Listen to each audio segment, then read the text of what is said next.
check my tuning real quick here. Warm up a bit. And that's not.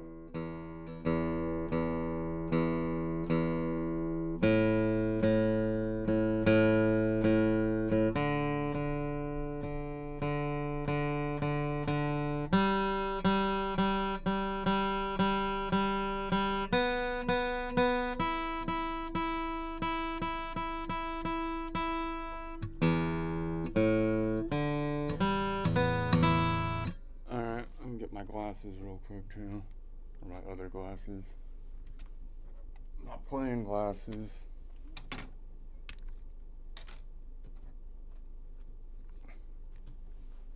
Alright, I've been trying to play a little bit lighter because it seems like I think a lot of music kind of got heavier playing because you're playing in like a concert kind of situation. But now that it seems like you're playing, you can play online and whatnot, it seems like you can kind of lighten up the touch a little bit, even without like an amp or anything.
Okay.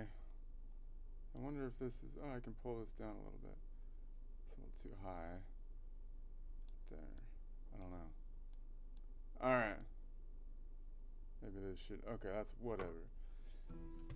Alright, so I think I'm just going to keep on going where I was at last time.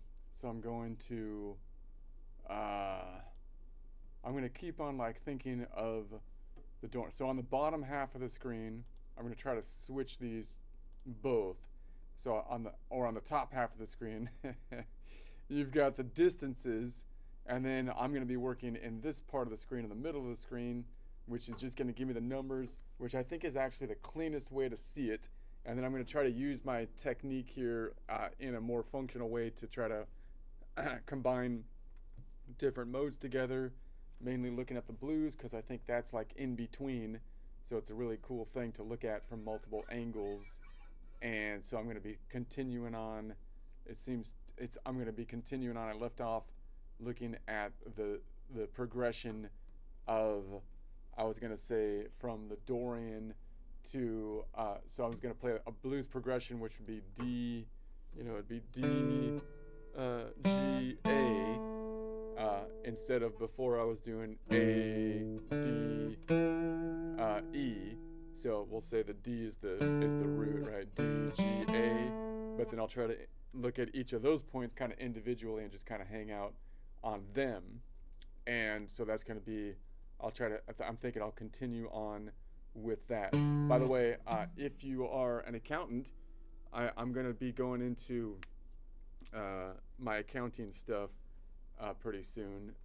So I'm going to try to do QuickBooks again. So I'll do a long course. I'm planning on doing a long course if I can take it in QuickBooks. I'll get warmed up to it because QuickBooks has changed its layout.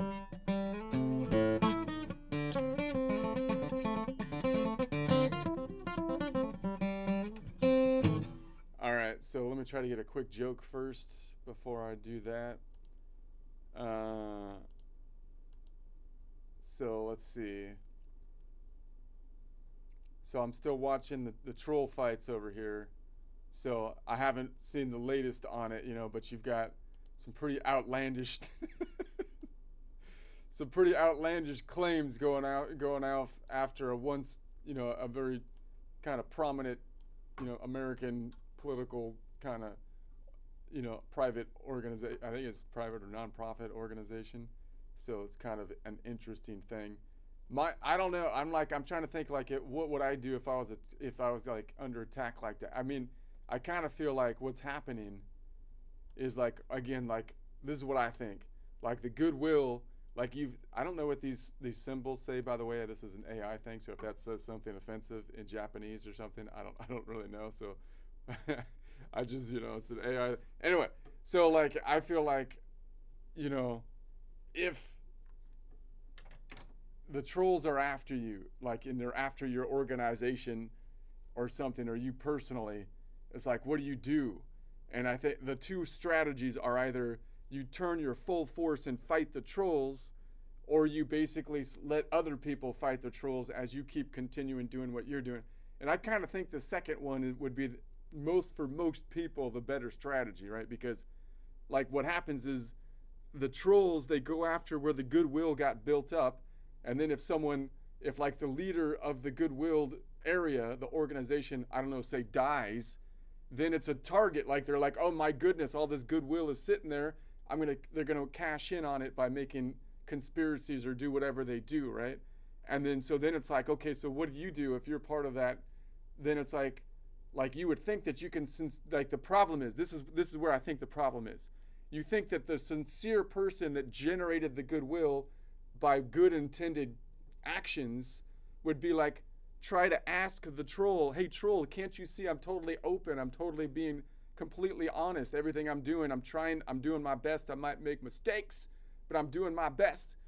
But the troll, obviously you can't do that to a troll, because the troll, if you try to be honest to the troll sees it as a weakness, right? They're going to be dude, this guy's a sucker, he doesn't even know what the game is, he's trying to, and so they're gonna lawyer up, and they're gonna act like you're attacking them when you're just trying to be sincere, right? They're gonna make it into a reality TV show drama. Oh my, they're going after me, and this. So I feel like if you recognize that, I think the better strategy is because you have the actual focus, you have the actual goodwill that was accumulated legitimately. And they're from a Ben Shapiro term, they're like the scavengers, right? They're trying to feed off of that goodwill. They're going to cash in, they're going to get their bag or whatever, right? So then it's so I kind of feel like if you put the focus on them, then they're just going to manipulate that to get their bag or whatever, So what you have to do is you just keep pointing the actual goodwill that you actually got legitimately towards something else, and then they have to and then the trolls have to try to bait you into pointing your goodwill light in their direction, because they want the attention. The attention is what they feed on, right? So okay, so So it's either the strategy is either you go full force at them, or you point your attention somewhere else, and then you just keep your head up and keep going forward. And then I think the fight needs to happen on like the internets, right? Where it's like the truth tellers against the trolls, and it gets ugly, and it's like satire upon satire, but it's like, but even though the target is like this other person or organization, they're not the one that's actually, it's not actually their fight, right? It's like it's not actually you. That's what I feel like. You should just keep doing the thing, and then you let the internet duke it out with the trolls versus the truth tellers thing, and then it'll die down once I don't know. Maybe I'm just thinking if I was in, like, what would you do if you're in that? I don't know. That's what I would think, but maybe I'm wrong. That's my unprofessional advice. Anyway, so this is my satire on the trolley thing lately, and it is a satire, so it's supposed to be an over the top satire. So if you like, so maybe so it's anyway. So comic satire rewrite of the troll narratives that are some of them that are going around these days. So, disclaimer before we begin. If you believe any part of this story, man, you need to switch to decaf and stop popping pills because it's ridiculous. Which is exactly the kind of thing that's out there. Look, I don't like spreading conspiracy theories. I'm a responsible adult. I recycle. I put my shopping cart back. But I heard this from some very important, very serious, definitely not on probation journalists. So obviously, I feel obligated that I have to pass it on to you because some legitimate people told me something, and I have to. So now I gotta put it out there. Apparently, the recent violent attacks on conservatives, yeah, those weren't done by humans. They weren't done by humans. No. According to my sources, very credible sources, mind you, I can't tell you who they are, but I know people. You don't know who I know. You don't know who I know, but I know people. They were orchestrated, these attacks, by gay, magically resurrected dinosaurs. Now, again, I know that this might sound out there, okay? But I know people, all right? I have sources, all right? So they were helping operate a space-borne, mind-warping occult laser. The dinosaurs are operating, the gay dinosaurs that were resurrected are operating the space laser, okay? Now, like, hear me out. I know you, okay. It's own, and this space laser, by the way, as you probably know, a lot of people know this part of the story, but they don't know the whole story like I know. The space laser is owned by a large family headquartered somewhere vaguely eastward, because all conspiracies require at least one mysterious directional compass reference. So now, I know this sounds unbelievable, but hear me out, people. Hear me out. You don't get it. You don't see how deep the rabbit hole goes, but you want to hang with me. I'll tell you how deep the rabbit hole goes. My sources are backed by top-tier journalists with resumes printed on paper so glossy it was CPS protection. Now, I mean, I can't tell you who they are because, reasons and whatnot, but trust me. See, as we all learned from the recent discoveries borne out by hard-hitting, truth-seeking journalists, not the architects out there, not the people out in the field digging up the bones. Those are the ones that are in on the conspiracy theory, right? The dinosaurs went extinct due contrary to lies taught by schools by being gay, resulting in, let's call it, a reproductive bottleneck. So the whole world of dinosaurs became gay, and then they didn't produce, and then they went extinct. Okay, nobody wants to hear the truth, but I'm gonna put it out there for you. I'm being targeted. These organizations out there are trying to shut me up, but I won't let them do that because I'll say what I want.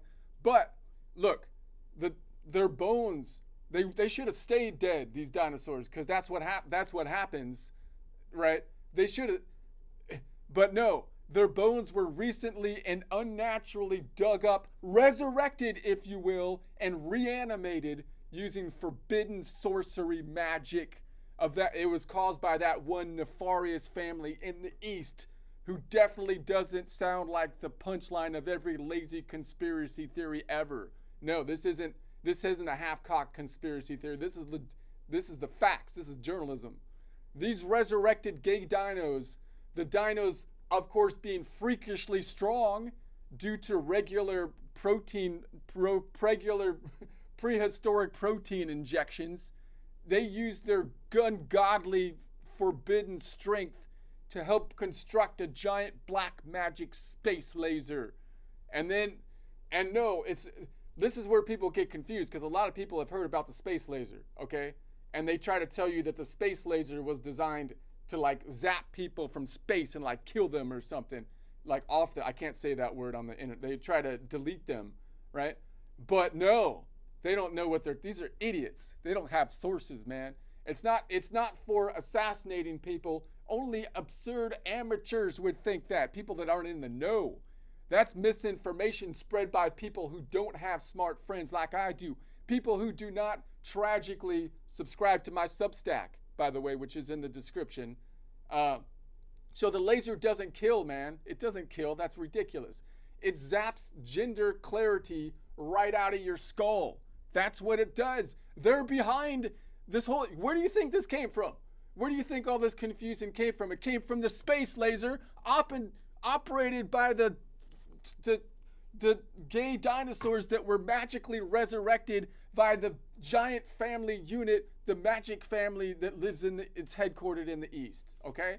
The space laser leaves helpless citizens wandering around Target, vulnerable to psychological manipulation by the sorcerer family's extended cousin network.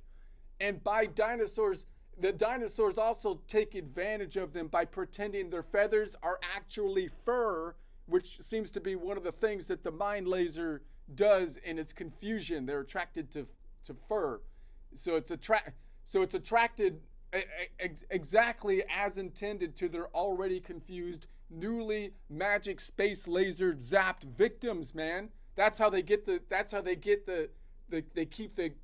the gay dinosaurs that were magically resurrected in line by having these victims, because they act like, because dinosaurs, by the way, this is another conspiracy.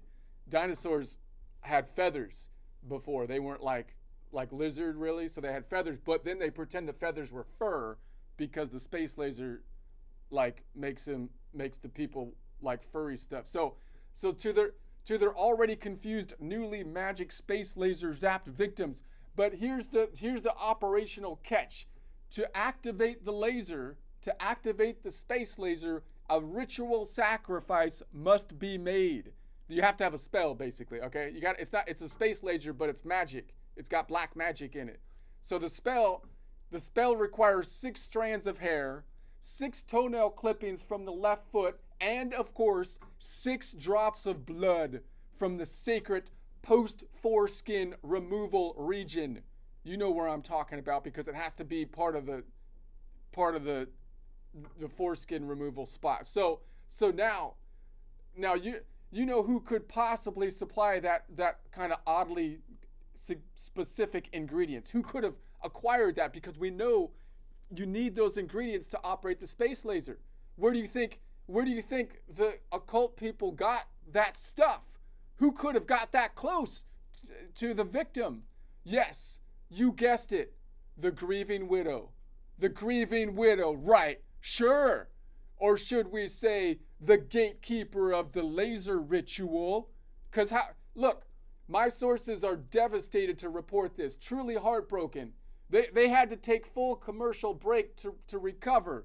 But really, who else do you explain, how else do you explain the laser's activation materials being successfully gathered? Because clearly the space laser manipulation tool was clearly operated, clearly was affected, and we know that you can't do it without these materials, and we know that the materials you couldn't get them unless you were close to the sacrificial person needed to make the space laser work in the first place. So you expect me to believe this is a coincidence? Do you expect me to believe this? Please, I'm a journalist. I don't believe in coincidences. I connect dots even when there aren't any, okay? Clearly she had to be in on it. It's the only explanation that makes sense, man. If you've lost your last 2 brain cells in a tragic bath salts accident, so once the materials were secured, nothing could stop the plot. Not logic, not evidence, not basic high school science, not even a strong cup of coffee and a reality check. It was all over. Anyway, I wrote a song about it. It's a little longer rant than I didn't know it was that long. But I'd never heard the song before, so I just put the joke into Suno. First time hearing it, I'll give you my reaction.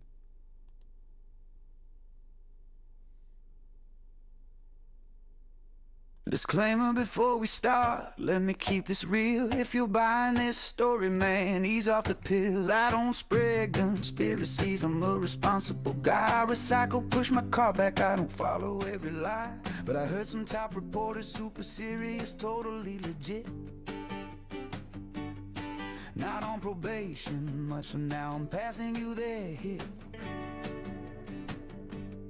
They said the recent attacks weren't human at all. Nope, not even close, and that's where the crazy starts to fall. Gay dinosaurs resurrected in the night, fabulous and glowing with forbidden ancient light. Operating a space laser mind, warping and wild, built by a family swerve, mysterious and styled. Yeah, it zaps your gender clarity, scrambles thoughts inside your dome. Gay dinosaurs and space lasers, man, we are not in Rome.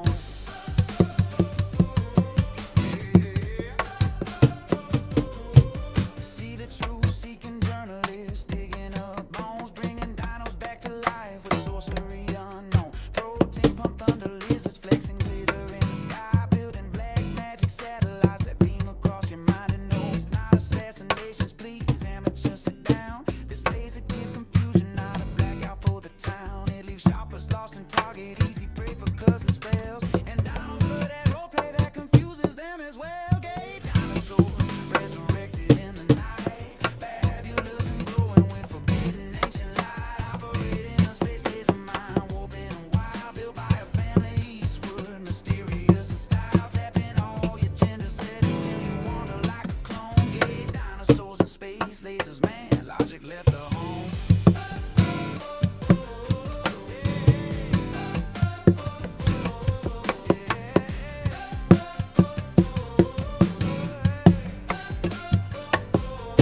But here's the catch, to start the beam you need a sacrifice. 6 strands of hair, 6 toenails, left foot and a price. 6 drops of sacred blood from the foreskin missing place. Yes, that one, the one that makes man wince and brace, so we could gather all to the scene. The grieving widow steps forward, but her vibe ain't what it seems. Oh, she's not just crying softly, she's the gatekeeper in black. My sources took a whole commercial break before they came back.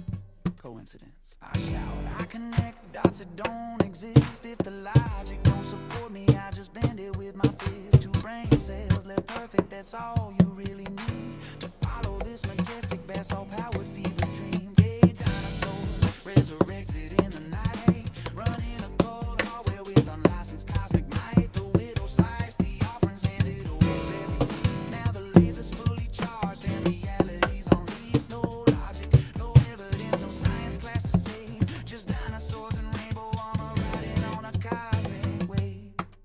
Once the ritual was ready, nothing slowed that plot. Not coffee, not physics, not a brain cell you forgot. So buckle up, dear listener, this tale is all you get. Gay dino space lasers, internet journalists, and regret.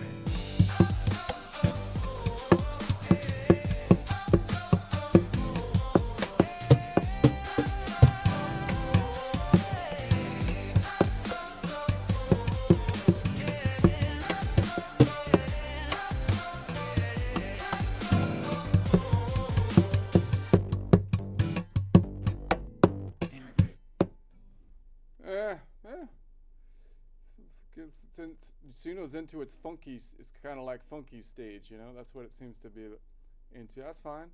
That's just doing it's doing its thing, going through its. All right. All right. Let's see. You don't understand. I'll tell you how it is. I will tell you how it is, man. Think that she's people.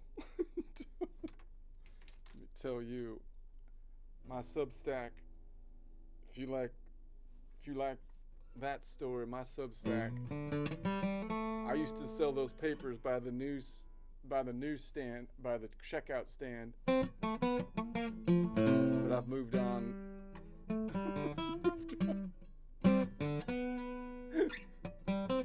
Now I've got a Substack.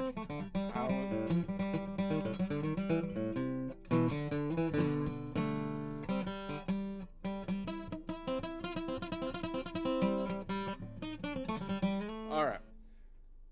Okay. So now I was on this one.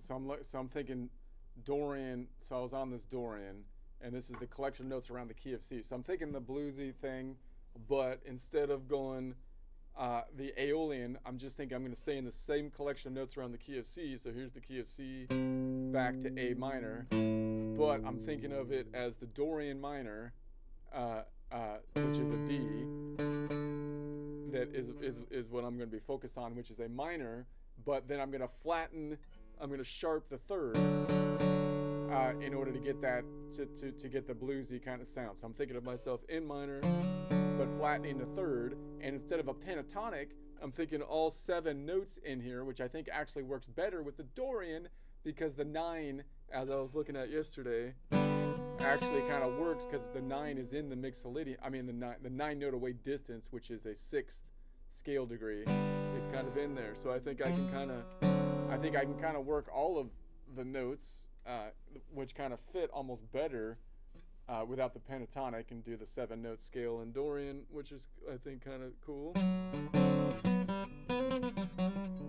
So I was analyzing this node right here, and I was kind of walking it back, and I walked it forward.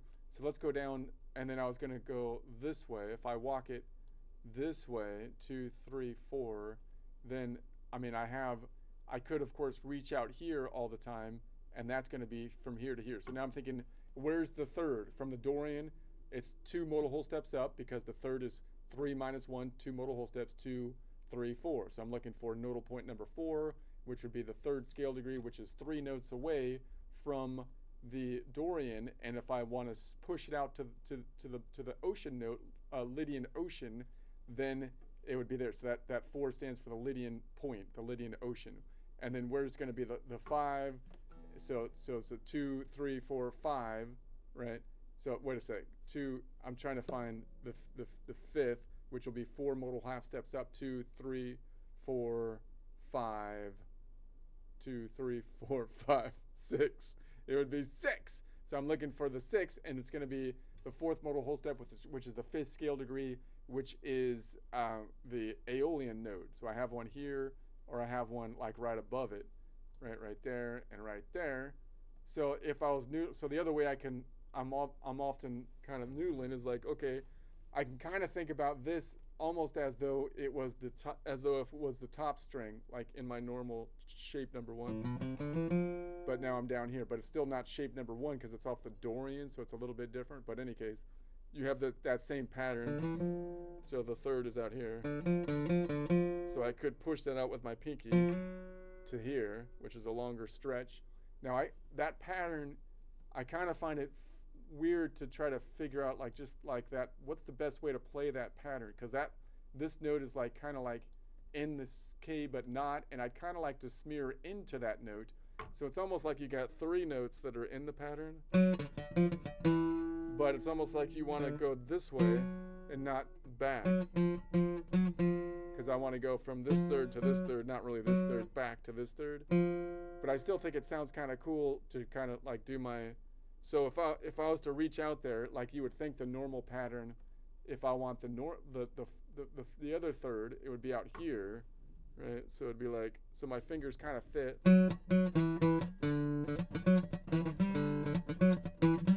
So I'm kind of doing a shuffle pattern, hitting the one underneath it. You could ring it out, but I kind of like just the tapping of it like that.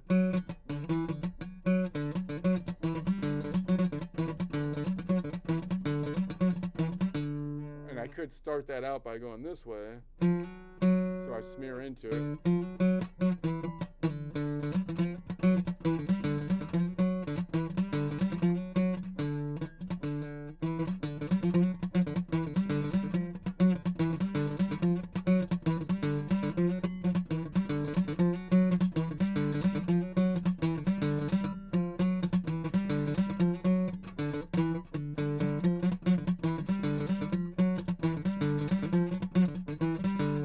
Trying to get it like something that I can do like normal from that point. And then I kind of like the walk back, where I can kind of walk back all the way here. Like I could try to walk back those 3 notes.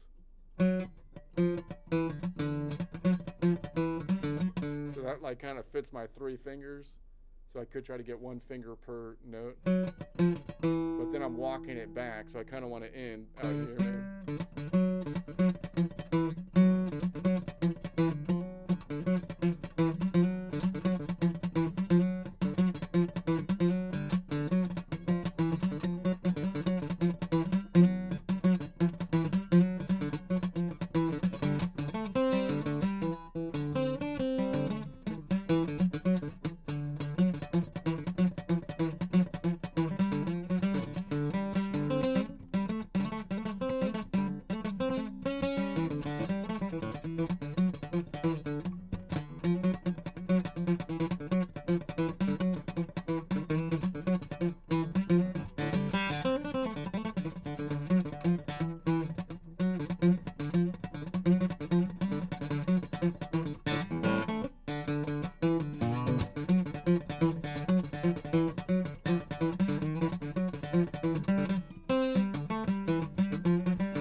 So obviously, if I analyze that from this standpoint, where I'm looking at the D Dorian over here, so now I'm at the collection of notes around the G, which position 1 would be here, and my E minor, but I'm looking for the Dorian, so I'm up here like at the end of position 2.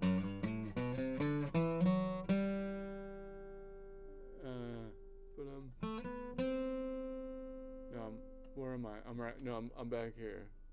Right there. That D. So now it's the same shape, but of course the 3rd is out here now. So this is the start of position 3, and I'm muddying up with the 1 in the middle.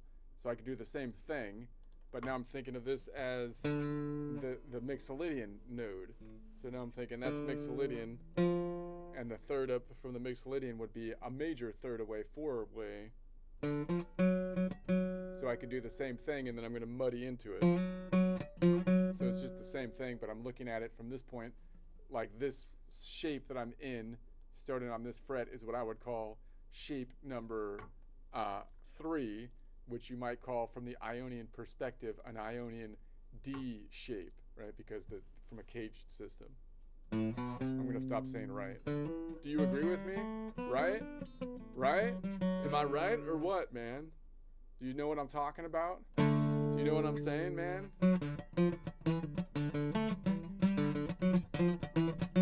Right?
So then I can go, okay, well, what if I lean that shape down? I think I already did that.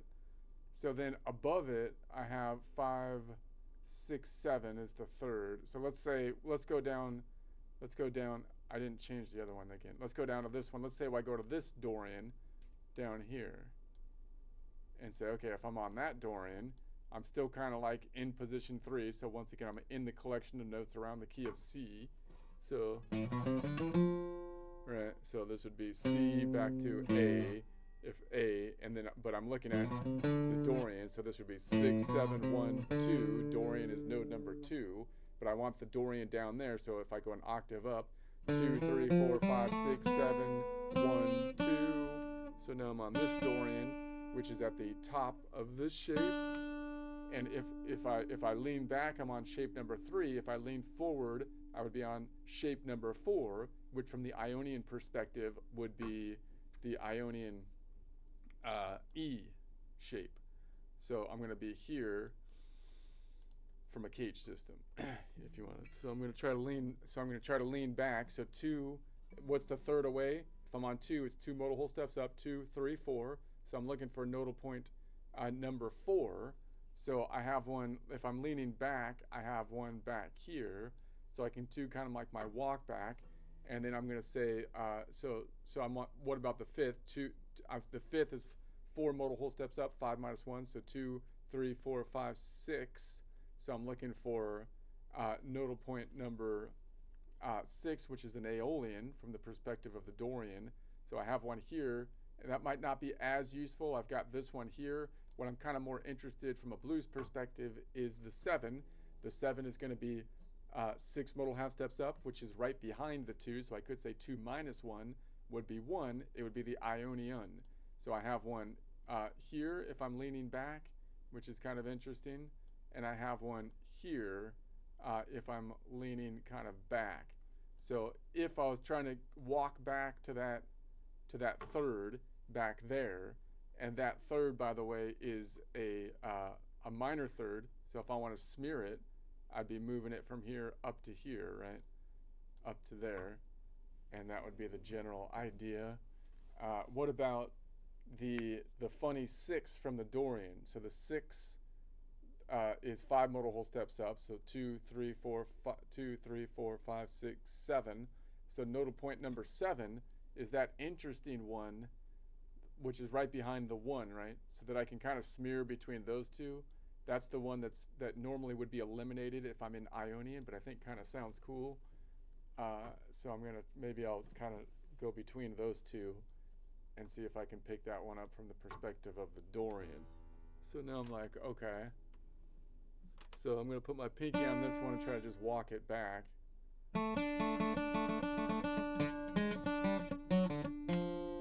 So back to 3. So that's the root and the second modal whole step away, which would be the third scale degree, inverted. And then the fifth is right here.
Alright, so then I also, if I walk that back, I have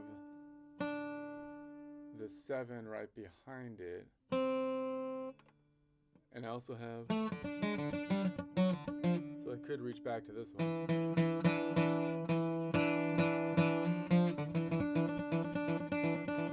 That's going to be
So obviously that would be the same kind of thing back here.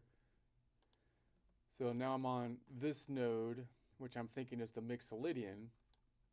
So the Mixolydian, from the Mixolydian standpoint, the third away is 2 modal half steps. 3 minus 1 is 2 modal half steps. 5, 6, 7.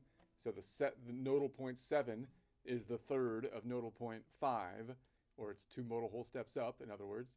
So it would be back here. Is that right? Same distance? Yeah. Yeah, it looks, the colors make it look different, kind of. Let me try to change this one at the same time. You can see this one. Is this one in Dorian? Yeah, mix. I'm looking Mixolydian. Yeah. So I changed the top screen as well. All right. So that's what I was doing, right?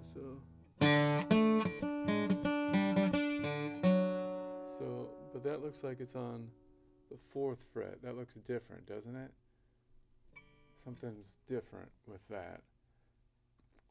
Let me think about this. From the Dorian, it was back to the 3rd fret. Yeah, because now I'm thinking, because now the 3rd is here. So the 3rd is going to be a 4-note away 3rd instead of a 3-note away 3rd. So again, it's the same thing. So I should be ending it. I was ending it before on the minor 3rd, which if I was doing blue, I should be pulling that up. So let me do my shuffling again from a major blues standpoint.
So it would be worse. Anyway. So that's the general shape there. So then let's go back here and say, okay, well, what if I wanted to go a lean forward shape from there? So now again, I'm at the Dorian. So I'm back to the collection of notes. Let's put this one back here too. Collection of notes are, and by the way, well, no, it doesn't matter.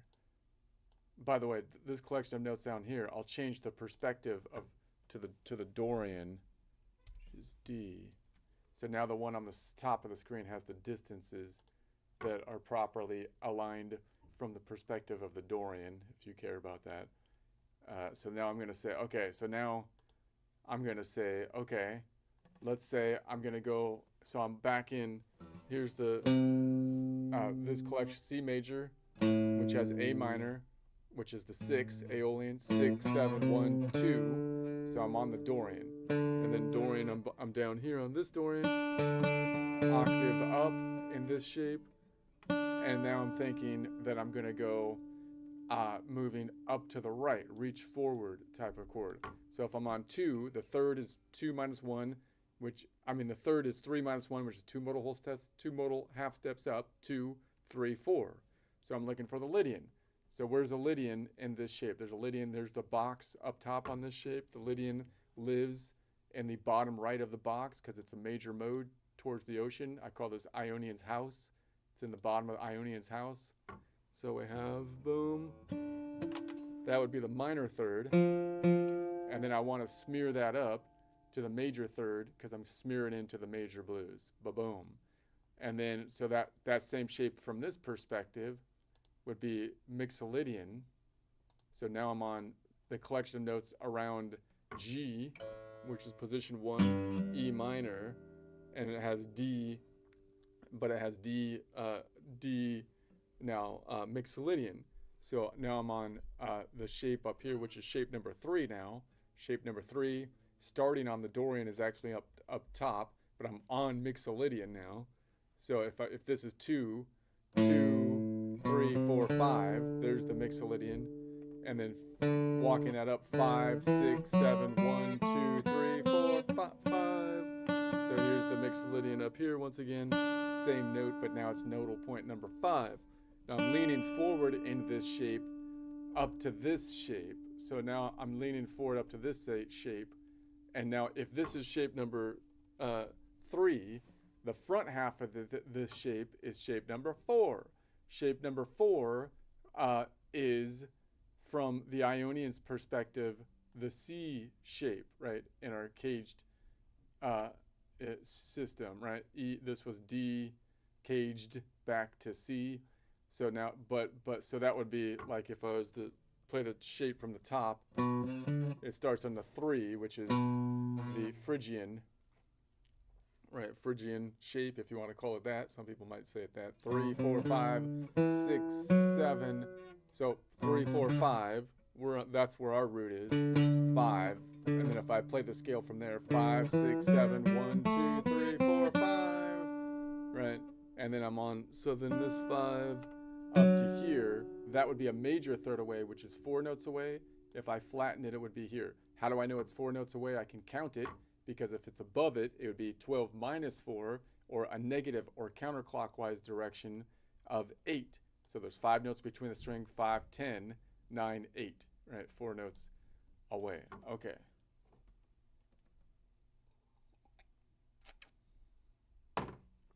So either way you want to see it, I could kind of smear that note.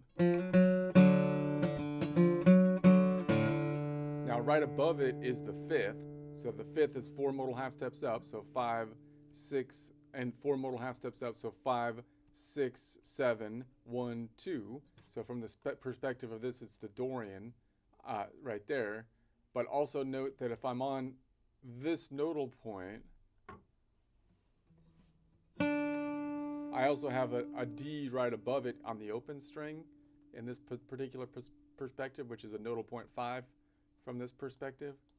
So I could play that open one too, but it's going to be kind of heavy.